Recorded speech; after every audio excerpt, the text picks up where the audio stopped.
Welcome to the fine print, ladies and gentlemen. I am your host, Caleb Teskey, and today I'm joined by Greg from CakeXtrax in New Jersey. Greg, thank you for being here, sir. Good afternoon. How you doing, Caleb? I'm doing all right, man. And I gotta say, this is kind of a random interview here.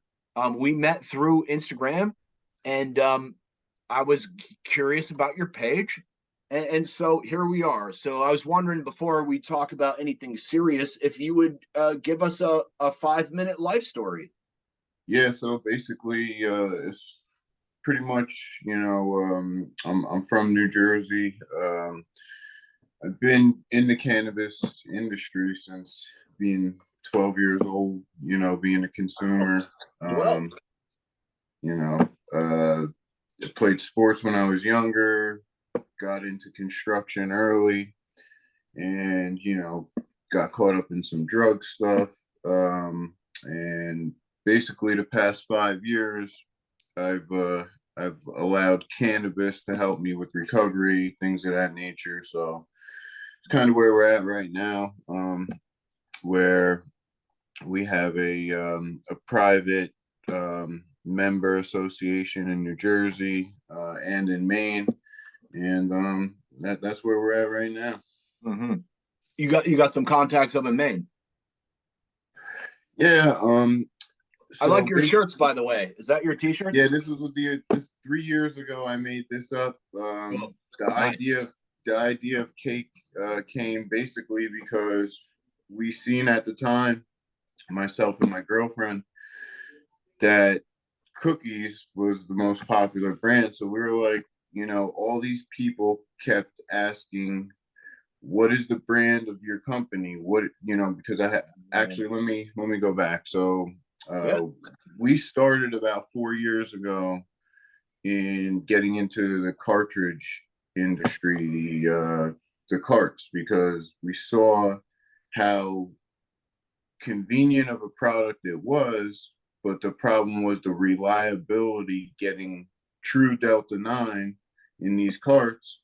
It just didn't happen. So we got into the cartridge game, and we tried to basically, we didn't want to reinvent the wheel. So we saw what was popular at the time was cookies. We decided to go with what's close to cookies, cake, and that's what we came up with.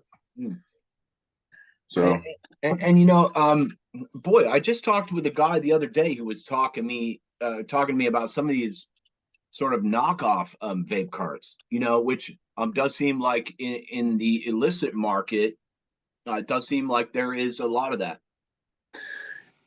yeah, there's a ton of it. It's actually dominated by that, and I got that's one what right we, here. Yeah. yeah, it's just the, yep, I mean, the price can't be beat, dude. Like I'm not gonna pay fucking $90 for a distillate cart in Vermont when I could get one for $20 from my guy like fucking right down the road. yeah, and that's the case with everything. You know what I mean? It's these dispos and these licensed storefronts. Unfortunately, their pricing, because of taxation and regulatory capture, is astronomical. It's just they price themselves out. And in Vermont here we have a 92% vape tax on anything that's considered a tobacco product, and they tried to wrap in THC cards to that, which, well, they didn't try. They have done that for the first year, so that's what we're going to be dealing with, and that's why we're seeing, you know, 75 to $90 for a gram distillate cart in Vermont. Which personally I think is outrageous. How do you feel about that kind of price? Well, I'll tell you this. In New Jersey, it's the same exact way, but it's because there's only six companies that have licenses in New Jersey. So you, Yeah, tell us a little bit about the New Jersey market, if you don't mind. well, the New Jersey market is just a monopoly. It's a front for six companies. It's really one company, which is the state. It's just state-run stores essentially, managed by these terrible companies like Curaleaf and You Verano. got some Curaleafs down there in New Jersey? Yeah, and Verano is big here too, which they have RICO charges right now going against them, but they're For still allowed to for operate. for what? Do you know any of the details of those Well, cases? it's pretty simple. The market in Arkansas opened up, and I believe Missouri too. I'm not sure. But long story short, they ran out of product in one store. I think it was Arkansas. They had product in another store in Illinois. And what they did, they put flour into milk crates or into egg cartons, and they tried shipping it in a tractor trailer, and it wound up getting caught in Tennessee Oh for the, shit. yeah, something like that. And that's what I read Hmm. in the discovery, and that's what it Hmm. looks like. Greg. Hmm. Yeah. Okay.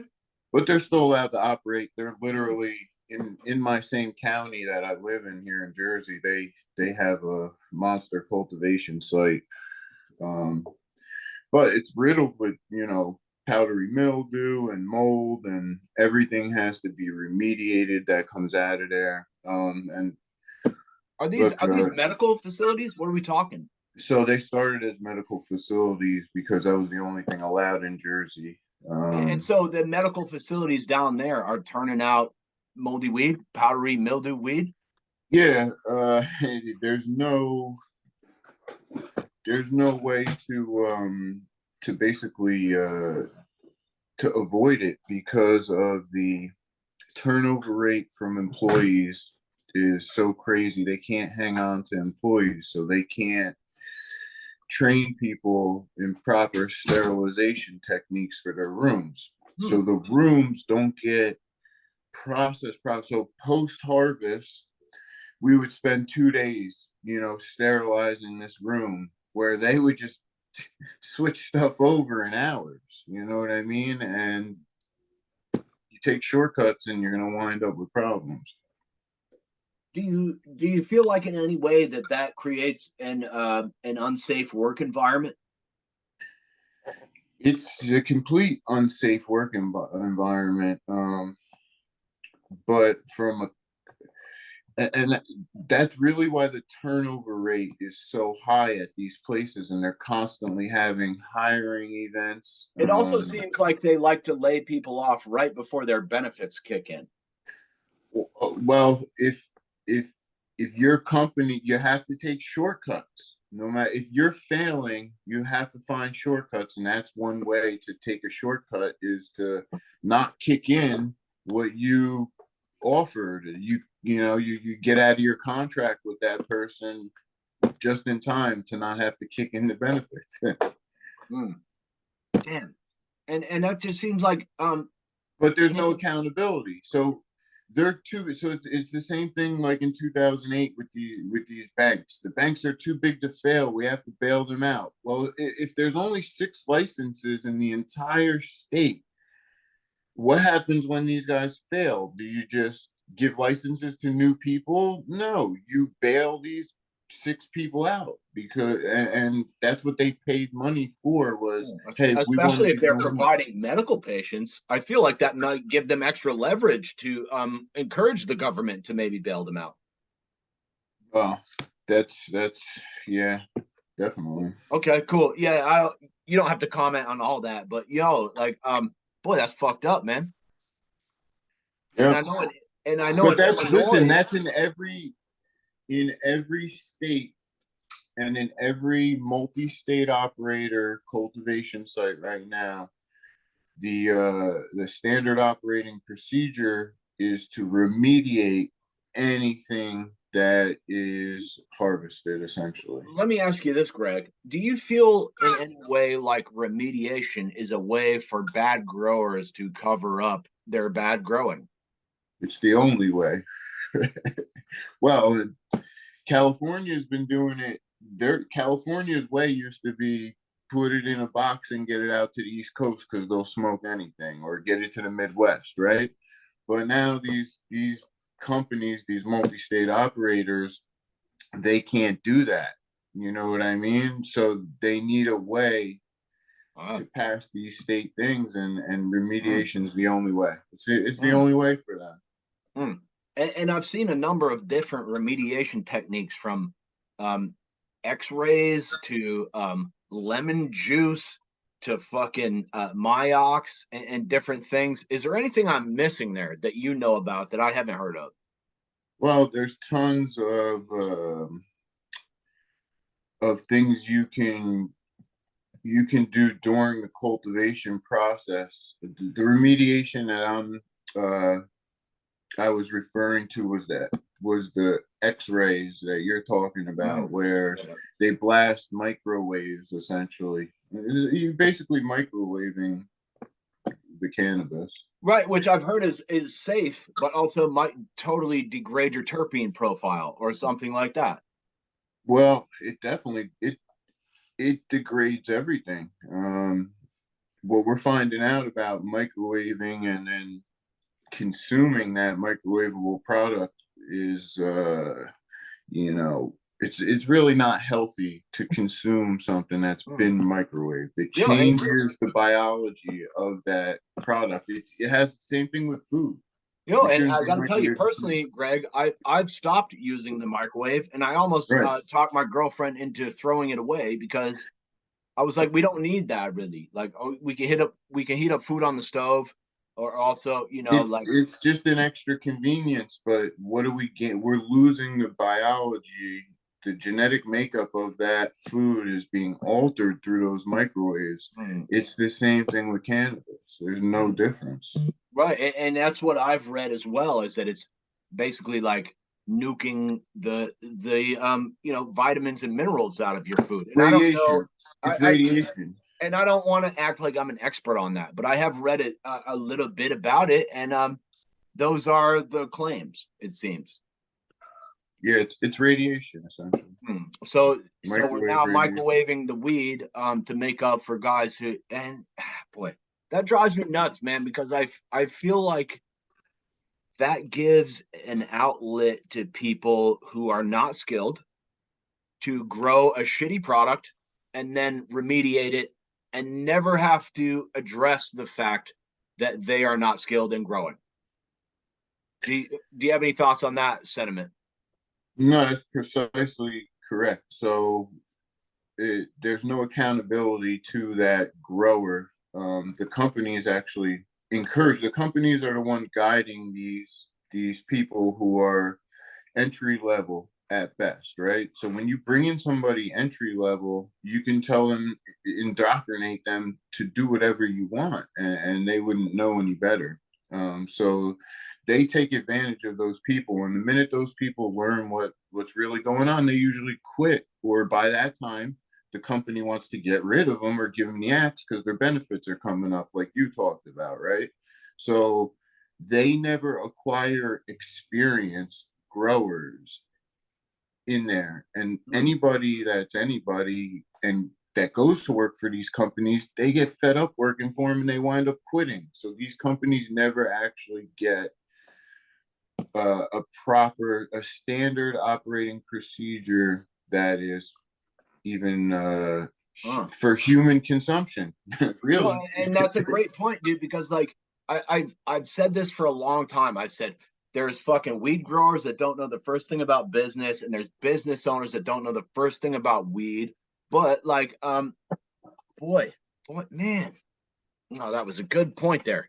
I don't even know how to process Well, that. there's no experience in these places and there's no Yo, accountability to go yo, along with. and you have to sort of know how to grow this product. It's not like making widgets at Walmart or fucking making a fucking, a cotton This is t-shirt. not an it's not an assembly line business. This is a product that It's people the are hands on. are So inhaling and consuming. Yeah, yeah. and it's a consumable product too. So yeah, exactly, totally. Okay. All right, Yeah. Greg. I like where this is going. Fuck yeah. Um, I wanted to ask you a little bit. You said you was in recovery, and I would love to ask you about that as much as you care to share. Well, some people would say that this you can't say recovery and have cannabis at the same time, but the way I look But at I'm it doing it. is, well, here's the thing. I think we made a mistake in scheduling cannabis should have been with nicotine, sugar, caffeine, THC, CBD. Interesting. I've never heard I don't anyone. think I've never heard I anyone mean, suggest that, Greg. That's a very interesting proposal there. Yeah, yeah. Carry on. Sorry to interrupt. no, it's fine. So I think the mindset uh, in something like Narcotics Anonymous or Alcoholics Anonymous is that you have to refrain from all substances. Well, this nicotine, now that I quit smoking nicotine for a couple years, if I smoke a cigarette, I'm gonna catch a buzz off of that cigarette. You know what I mean? Or from nicotine. I won't say cigarette No, I'm because familiar. I'm familiar. Yep. so even if I smoke a natural tobacco blunt, you know what I mean? I'll feel the nicotine more than the THC because I have the tolerance. So really, these guys are using drinking tons of coffee, chain smoking cigarettes, and using those as stimulants. And this essentially is like saying, well, this fucks you up so much more than those other ones. And they really don't. Those other ones are fucking you up. They're still substances, they're still stimulants. And the nicotine would be the downer. You know what I I mean? got to. Can I cut you off again? I'm sorry, dude, but you make a great point there. And I've been to some AA meetings. I've been to some NA meetings, and it does seem like a lot of them chain smoke cigarettes or drink coffee all fucking day. And those are just still other substances, right? Those are stimulants. Caffeine and nicotine are stimulants. Absolutely. Hmm. Yeah. I'm glad Mm-hmm. you said that, man. Yeah, they definitely. I mean, Because sugar. Same thing with sugar. sugar was my first addiction when I was a kid, man. Like looking back on it, it seems like maybe the sugar wired my brain to be more addictable later. And I wish that like sugar has been one of the hardest things to stop consuming for me personally. Yeah. It's really, and I've seen some studies that say that it's more addictive than cocaine. Yep. Sugar and caffeine. Yeah. Okay. I want to. I I didn't know. I want to. know. Listen, when I get locked up, the first thing I start getting is headaches from not being able to have caffeine. You know what I mean? I've been there where caffeine fucks you up too. You know, coffee for sure.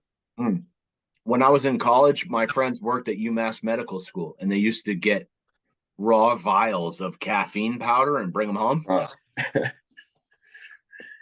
I'm with you, dude. It's really addictive. I mean, honestly, I thought it was more addictive than cocaine or nicotine, personally. yeah. Well, nicotine is tough too. That's a motherfucker. Yeah, I know. I haven't had a cigarette for about almost a month here. So, Oh yeah, yeah, it's yeah, tough. I'm trying to Hmm. quit, man. I like smoking other shit. I Yeah. like smoking nicotine when I'm stressed out and I'm in survival mode, but I don't necessarily enjoy that all the time. Yeah, I feel you. Okay. Let's talk about business a little bit. Sorry to get a little deep there. No, But it's cool, man. Yeah. hell yeah. Tell us about CakeXtrax. What do you guys do? What I'm guessing it's extracts, but Yeah, extract, yes. Yeah. go ahead, man. So with cake, man, we started to see was there was this Delta 8 CBD company out of like Arizona or something, I don't know. And they were popping up in all these gas stations. So we needed just to differentiate just a hair from that. And so we put the extracts into it. It's we so I started out with cannabis because of carts, because of concentrates, and that's basically where we started with it. Delta 9 cartridges, and that's how the brand kind of took off. And we got into the craft flower industry. after that because so many of our clients were asking us like, hey, I love coming and getting the cartridges from you, and I love coming and getting the dabs from you, but do you have flour also? And Oh, I they was were just, looking for a little diet version. yeah, well, the Yeah. thing Okay. is that everybody needs variety, right? What I've noticed now in cannabis. So people will smoke flower for a couple weeks and then they want to do dabs and then they always have their cart around, you know what I mean? So people wanted variety. So Yeah. you couldn't just sell rosin and resin. You also need to offer other things, because here's what's going to happen. People are going to come to you. They're going to go to somebody else for the flower. It's going to be convenient for them to buy that there, and they're not going to come back to you. So you have to offer everything. And the weed game is like that, isn't it? And I believe earlier when we spoke, you said you're a bit of a legacy OG guy, and I gotta say, in my experience in that world, the market is like that. Like as soon as your customers find a guy who's got a more convenient product, they're off to that guy, and you don't see them again. Is that? Yeah. Would you agree with that? Yeah. Yeah. So call them plug hoppers. You know what I mean? Where, I've yeah. never heard that. Yeah. Okay. Yeah, And yeah. I mean, it's even clients do the same, smaller clients do the same thing, but where these guys, it's the best, quickest deal, most convenient at the time, cheapest, and they just jump around. Well, even if it's not cheaper, maybe if it's a little closer to where you live, or something Yeah, like that, especially with maybe the gas prices the way they are now, you know? yeah, delivery is huge, bro. So 2020, when this whole pandemic hit, you know what I mean?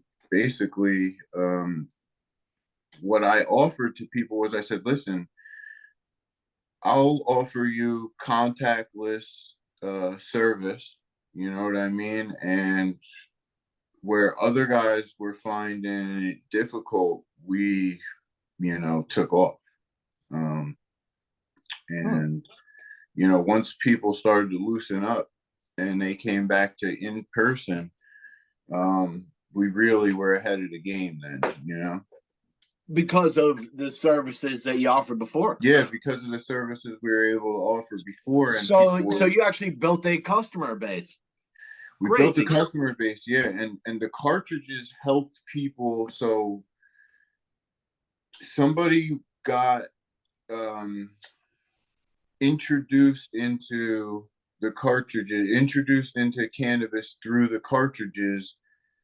When we were able to sit down with them in person, they were more likely to become a concentrate client, a dab client. You know what I Hmm. mean? Because they were more comfortable where, as opposed to if they weren't introduced to cartridges prior, Ah. they were less likely to like the dabs. Can I tell So you that? I was the same way for a very long time. I've always been a joint smoker, a bowl smoker. I'm off the bong now, but I used to do a lot of bong. But the first dab my buddy gave me was in 2010 when I moved home from college. And my buddy rips off these fucking giant globbers that will just fucking kill you. And yeah, so the first one I took, dude, bad it didn't make me experience. happy, dude. I was No. glued on the couch for 4 or 5 hours, dude, and Yeah, I you're was just probably like, face sweating. dude, I was uncomfortable. I was Mm-hmm. coughing a lot. I was sweating, dude, and that didn't do it for me. But later, Yeah, now that we've come back, like I have a puff go out in the kitchen, I can turn that down to a super low temperature and get a really clean hit of a dab. So watching the evolution of because that was all dabs to me in yeah, 2010. That was all just dabs, and now I see some of the differences. But watching that evolution as a weed smoker has been kind of crazy for me. yeah. A lot of people had the same experience you did, where they had a bad first time, and it was turned. They were turned off by it. It was intimidating, or it just didn't taste good. They got some. Uncomfortable is what I would call it. Yeah, Uncomfortable. uncomfortable. And listen, the quality of concentrate, years ago is not what it is today. So, um, especially on the East Coast, we get shit last out here. You know what I mean? Unless you were able to go to a place like Maine, you know what I mean, where they Which I can do because I'm pretty close. right, but not everybody's. So somebody from Delaware or Pittsburgh or New Jersey, they don't have that option or Yeah, even know that that's a possibility. So they're sure. stuck with what gets sent out here from the West Coast. And as far as the concentrates go, it was absolute terrible. I mean, shatter, which it was looked like plastic. It was just this really bad concentrates out here years ago. Hmm. And So we're about the same age, right? What you say you're 39? yeah, I'm 39. Yeah, Yeah, about so 3:30. we've probably watched this evolve over the same sort of time frame. Yeah, definitely. Okay. Yeah, Interesting. And boy, that's exactly what it was, man. That first hit was so brutal. It just turned me off. But it was way too hot. It was way too much. yeah, And it would just like later when we like turn the heat down and give me dude, I take little tiny dabs, like little bitty baby dabs. And that's fine, dude. Sometimes I get two out of a little bitty baby dab, and I don't care. That saves me money. yeah. Nah, Yeah. I mean you don't need a lot. That's the beauty of concentrates. Hmm. So can I ask you, like, how did you decide to sort of form this business? Well, I was in the construction industry. I was managing properties, doing renovations, dealing with tenants, and at the same time, I was, hustling bud, and the cartridges were important to me as a consumer at the time. This was in like early 2016, late 2015. I was just getting done with probation, and the cartridges. I was able to smoke again. So somebody introduced me to the cartridges, and it blew my mind that the convenience of it. I could have my tool belt on, inside a customer's house, and they wouldn't even freaking know it. That I was able to smoke or go outside like I was smoking a cigarette, and I could get high at work and just be, relaxed. Hmm. So Do you feel like um, the weed smoking affected your work performance at all? no, I don't think it had any bearing whatsoever because the amount of times I had to be on supervision from the state and not be able to smoke, I didn't notice any performance issues one way or the other, or Are you still on probation now? no, it's been close to since 2015, 2016 Cool. February. Wonderful. And so when you were on probation, I mean, as a weed smoker, that's hard. I mean, I was on probation before, and Yeah, I know it's like I like smoking weed every day. Like if they told me to stop doing every other drug on the planet, I'd be like, okay. But like if they tell you like you can't smoke weed, it's like that's gonna be an issue. it's tough. It's tough, but I was doing other things that it needed to be done anyways. I needed that break Okay. of everything. You know what I mean? So Sometimes so you some people paused need from that. everything, huh? Yeah, completely. Wow. Well, except sugar, caffeine, nicotine. Wow. I use those like crazy.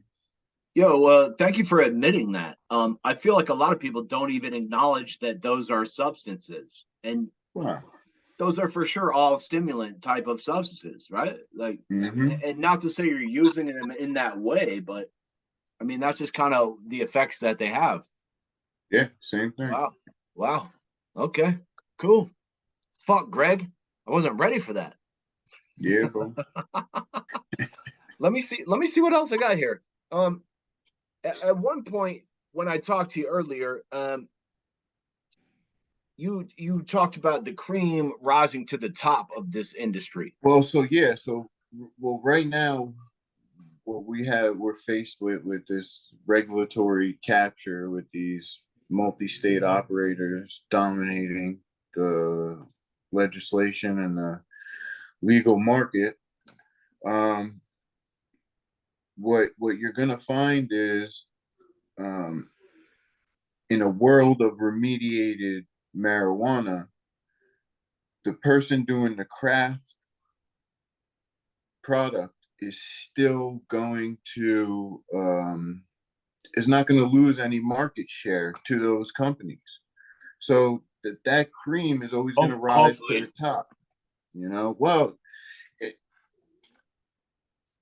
the consumer is always going to want something better. Well, So the there's reason I always going say to be a market for it. the reason I say hopefully, and sorry to cut you off there, Greg, but the No, reason I that's say cool. hopefully is because I'm in Vermont, right? Like where we have this great craft beer industry.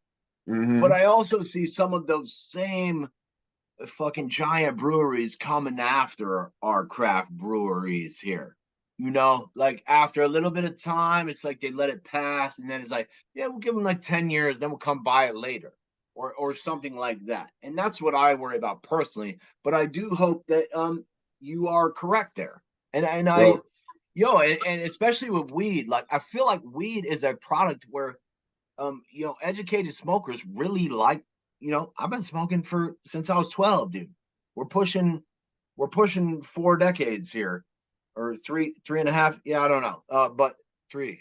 Okay, yeah, 38, whatever that is. But mm-hmm. I still like smoking good weed. I still Yeah, am not gonna, 25 years. dude. I'm still not gonna smoke your Bud Light weed. I'm Right. sorry. Well, Or your yeah, that's definitely true. So a lot of times what happens is you continue to grow. You can only max out when you're a craft company. You really max out production to where your product is going to suffer if you grow any larger. And if you are not content with being regional and getting to a certain point where you max out, then you're going to wind up succumbing to that offer of those bigger companies. And boy, that's a after great 10 point, Greg. years you're gonna tap out and take the money and run, or you're gonna grow to a point where you're no longer craft, you're an assembly line just like the other ones. So it gets to a point where you just got to be either you're content or you want to be one of them guys. Or let me ask you this: do you ever feel like maybe some of those guys feel a need to scale up to stay competitive with some of the rest of the market, or do you feel like, I mean, I know some That's people true. scale up. I feel like the greedy guys scale up right away. They'll enter the market. We're going to get a tier 5 fucking license or something like that. I feel like other guys maybe when they tier up a little, it's because they've built a successful customer base, which is a very different business model than these folks that want to just enter the market at the top tier and dominate it. Yeah, that's a great point. Just Thank by you. these Thanks, guys buddy. these guys acquire the license and they think if they build it it will come, as opposed to starting off, gaining clients, gaining word of mouth, and growing organically. That's the thing. So Even and I'm going to even interrupt you there. I don't even care if you grow organically. I know guys that grow with no, salsa. I'm talking about your Oh, business your growth business is growth. Yeah. organic, Okay. Yep. in Yep. an organic process. You Sure. know what Yep. I'm saying? Yep. Where I got you the now. clients come to you, grow clients based off of your product quality, Right. not based off of just Based because on you have the trust. license, they have no On other choice trust, but to dude. go to And, you. and like when you were a farmer back in the day, you had to grow good vegetables or people wouldn't come buy that shit from you. Or Yeah. something like that. And now it's like these guys who don't know how to grow weed have entered the market in a very high position, and they're wondering why they're going bankrupt and having to fucking, Yeah. lay off tons of employees. And I believe that's because they don't know the product. Yeah. Yeah. So that's so the guys that are doing the process the right way, like you just talked about, and I've been fortunate to have created a network, especially up in Maine, where um, where it includes a couple of guys who really have done the process. You know what I mean? They But you got started, to have those guys, don't you? If you want to get I in here, mean, you got to have some of listen, those OG legacy guys, which sounds like you might be OG, one they used to yourself. have, I mean, that's the people that you want to surround yourself with, because those guys that have gone through the process, like you had talked about, and that's where you have to be at. Those are the guys that aren't going to fail. They've been through it. You know what I mean? Mm, that's a that's another amazing point that no one has made. Like, yeah, those guys have succeeded through all of the war on drugs and are still coming out here to grow weed in the legal market. And that's boy, that's a great point, Greg. Huh. Yeah, it's experience. Nicely done, sir. You know, experience trumps everything. It saves Especially when you're time. growing stuff, it seems like you know, like You can. you can figure out how to program a CNC machine if you want to make parts in a fucking part factory. But like Mhm. growing plants, you know, it takes a little bit of science and a little bit of art, it seems like, and a little bit of yeah, a lot of bit of experience.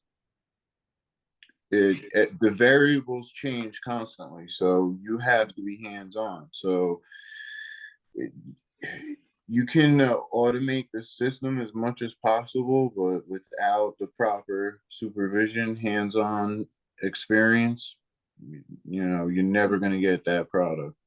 That's true because if you're, I mean, you could set up automation. You could get a good nerd to set up a nice automated system, but if that guy doesn't, or a guy or girl doesn't know how to maintain that system or properly apply that system, you can have all the money in the world and still turn out a subpar product.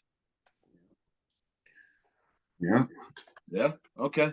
Cool. And Sorry, that wasn't listen, a question. That was just a statement. no, also the management, you know, the people management plays into that as well, because you know, if you can delegate a team and your team has experience, that's what these big licensed places, a lot of them are they just don't have, you know. Yeah, and it seems That weird because I In New Jersey, in Maine, there's guys that do it the right way. yeah In in New Maine Jersey, Maine is turning out some nice products right now. I gotta say that. I can't even lie about that. New Jersey, dude, New listen, Jersey it's seemed world like class. It's world class. Maine is world class. There's no, I fucking know people from all over the world. Hashmate. Listen, I just came back this weekend from a Melting of the Heads event in New York City, which yeah. uh, Tell us about that a little bit if you don't so mind. listen, it was hands down some of the best breeders and hash makers in the country. A couple guys from Canada too. Um, Genetics that range back from Europe, from Holland, from the 80s, 70s, and 80s. I mean, some of this shit that I saw this weekend was it was really the, I can't say any other way but world class stuff. And How about eye opening? I don't know. Like it seems like maybe you're a guy who sees a lot of good products, but like, how does that compare? I assume you've maybe been to some other events. well, yeah, other events and just in general, I've seen some of the most uh, ridiculous quality up in Maine, anyways, as it was. But what really stood out to me was the experience in the breeding and the process that they go through in selection The pheno for hunts. particular products. Yeah, and then the pheno hunts play into it. And I know we had previously spoke about the differences with certain guys with breeders, guys that just do pheno hunting, guys that just grow, you know, and a couple different variables there. But really, this weekend was eye-opening to hear guys talk about the process that they go through for selection of particular qualities in product, like yield, what they look for yield, what they look for flavor, things like that, and different variables for that. And are we talking indoor growers, outdoor growers, both? Well, so what we're finding out now is that the highest quality rosin and melt is really coming from a sun grown product. So Imagine that. so a lot Really? of the rosin right now and a lot of the cultivation is gearing towards living soil, sun grown tunnels. Hmm. And that's what's really pumping out the best rosin right now. Really? Which is Yeah, what I want. I've definitely. just, like I said earlier, I've been a joint guy my whole life, but as soon as I tried that rosin, I was like, dude, I could take 3 hits of this a day out of the Puffco and I'll be good to go. Yep. So the spectrum of the sun is you can't replicate it. You know, even LEDs. Now, don't get me wrong. There's fucking fire It hash that seems comes like they're from. pretty close to replicating it. But Yeah, I mean, with the LEDs, with different spectrums, you can really do some crazy shit. yeah, Yeah, but I mean, nothing beats sun grown, and then you throw in the living soil. You really, that's where world class shit is really at. I'm, hey, I'm glad you're with me on that one because I love smoking indoor, but some of my favorite flavors of all time have just been outdoor flavors. And when you factor in the amount of resources it takes to set up an indoor growing operation, the lights, the water, all that shit, I'm still an outdoor guy, and I stand by that until I die. God damn it. Yeah. True. Yep. Okay, cool. It's nice to hear someone else sort of in that ballpark of, because I agree, dude. I think some of the tastiest weed I've ever smoked has been outdoor. And I don't get me wrong, dude. I've smoked lots of really wonderful indoor, but Well, listen. Here's yeah, the beauty part. Nowadays, we have the opportunity to analyze this stuff, and what you see when you get back the certificate of analysis is that the terpene profile percentages are higher in your sun grown than they are in the indoor. You can't dispute the facts anymore. I haven't looked at that, although I do have about at least 20 COAs here from Vermont, and some of them are indoor and some of them are outdoor. So I'm gonna take a peek at that. That's a Take a really peek great at point some of there, Greg. yours. Yeah, because I've seen really good results from percentages being higher with the sun grown. Okay. Shit. Mm-hmm. I'm, Definitely. I'm I'm running out of shit here, Greg. I feel like we got almost a solid hour here. Yeah, bro. I'm at the end of my list. Greg, CakeXtrax, New Jersey. I want to thank you for your time, and I I also appreciate you, leave bro. the last word for my guests every time. So if there's anything we missed, or shameless plugs or shout outs you want to give, now is the time, sir. Thank you again. This has been most excellent, and I hope we can do it again sometime. Yeah, I appreciate you. Thank you for the time. And I guess for people out there that are in the legacy traditional market, I don't want to call it the black market. I hate that term. I'm going with illicit. That's what I'm doing. I thought black market was kind of racist. It sounds like a racist term to me. Yeah. So, So listen, we'll just say the traditional market. There's alternatives. Don't get down if you don't think you can get a license. Don't want to get a license. you can still do things lawfully, and not have to worry about prosecution. So that's all I got to say, is that there's other options out there aside from these state companies. Thank you, Greg. All right, appreciate you, bro. It's been a pleasure. Later. Take care.